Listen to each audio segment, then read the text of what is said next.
3, 2, 1.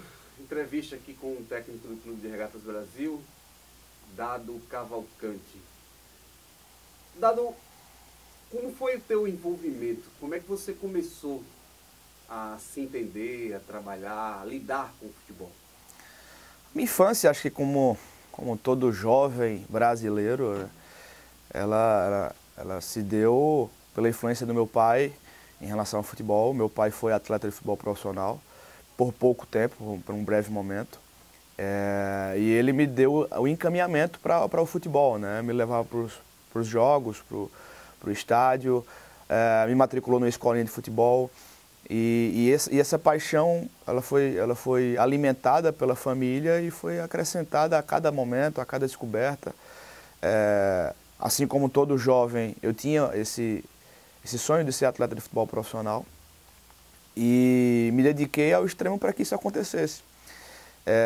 O restante da história ela aconteceu de uma forma até surpreendente, porque em momento algum eu planejei na minha vida profissional virar treinador. E as coisas aconteceram por consequência. As portas foram abrindo e eu fui entrando.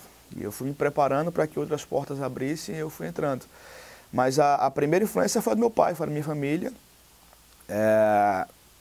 Tentei, joguei na base por muito tempo, me profissionalizei cedo, sempre fui precoce, né, nesse âmbito do futebol. Em todas as categorias eu sempre jogava na categoria acima, eu sempre era destaque na minha categoria. No infantil eu jogava pelo juvenil, no juvenil eu jogava nos juniores. Me profissionalizei com 17 anos, o que não é muito comum. Só que o funil ele foi fechando, né? E à medida que o tempo passava, eu na expectativa de continuar a precocidade, continuar a dar voos mais altos, e no profissional eu não tive essa mesma desenvoltura, né? Acabei que fiquei um pouco frustrado por não dar a mesma sequência que eu tinha dado antes no profissional. Treinava, mas não jogava, fazia parte do elenco, mas não atuava.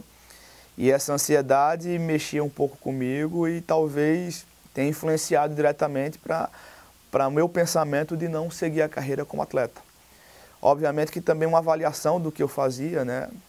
Eu tinha algumas deficiências, né, em relação à parte física. Eu não era um jogador veloz, não era rápido, não tinha tanta força. E essas limitações influenciaram demais no profissional. Na base não, na base a qualidade ela fazia a diferença. No profissional as valências físicas influenciaram e por isso eu não dei a minha sequência como atleta de futebol profissional. 25 anos e você começa a tua carreira como técnico. Era difícil, por exemplo, num grupo onde você tinha jogadores com idade superior à sua, que era o comandante, você se autoafirmar, você mostrar que era o comandante? Como é que você lidava com essa situação? Na verdade, naquela época, não é que tinham jogadores mais velhos do que eu. É que o meu primeiro grupo de futebol profissional, a média de idade dos jogadores era mais alta do que a minha como treinador. Hoje eu tenho 36 anos e ainda encontro alguns jogadores mais velhos. Naquela época que foi complicado. No primeiro contato, né, no primeiro momento, eu precisei ser muito firme nas minhas ações, para demonstrar ao grupo de jogadores a minha firmeza como comandante. Eu recebi a autonomia e tinha a autoridade de exercer a função. Então eu precisava conquistar essa confiança dos meus comandados.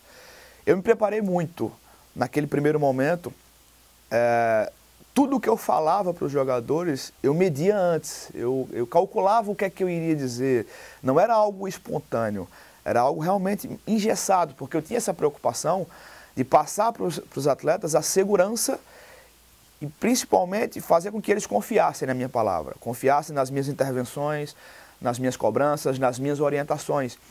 Então eu me preocupei muito e foi difícil, eu confesso que eu passei até noites pensando no que é que eu iria fazer no dia seguinte. Hoje já vem mais ao natural, hoje já vem... A rotina ela já está mais automatizada, mas antes eu ficava receoso.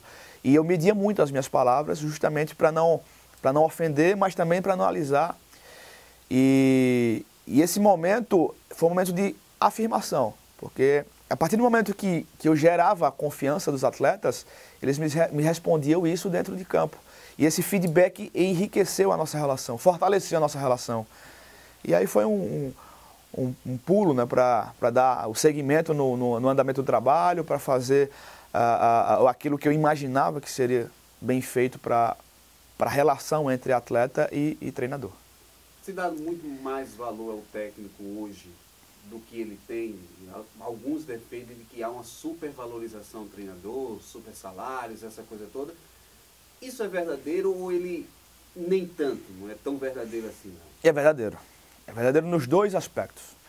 Existe o aspecto dos super salários, do super treinador, do cara que é onipresente, o intocável, mas existe também o lado do derrotado, o lado do treinador que não entende de nada, que não sabe de nada. Essa é a vida do treinador a cada final de semana, a cada jogo. Quando você vence uma partida, você é endeusado. Quando você perde uma partida, você é crucificado como o único responsável pela derrota. Eu penso que a sequência dos fatos, ela vai trazer algumas respostas, mas eu penso que a vida do treinador vai além da vitória, como também vai além da derrota. Estamos acostumados demais a essa relação de supervalorizar o treinador na vitória e desvalorizar demais por completo na derrota. Eu acho que nem tanto, nem tão pouco. O treinador é uma peça importante da engrenagem. Talvez, por ser o comandante, ele realmente precisa ter a responsabilidade de responder por esses fatores. Mas o jogo traz uma combinação de imprevistos, de improvisos, de interligações entre atletas, que muitas das vezes vai além do treinador, tanto na vitória como também na derrota. Então essa é uma condição que eu penso que pode, à medida que o tempo passa, à medida que os especialistas, os cronistas esportivos, os torcedores entendem mais do jogo, eu acho que é uma condição que pode ir amenizando daqui para frente.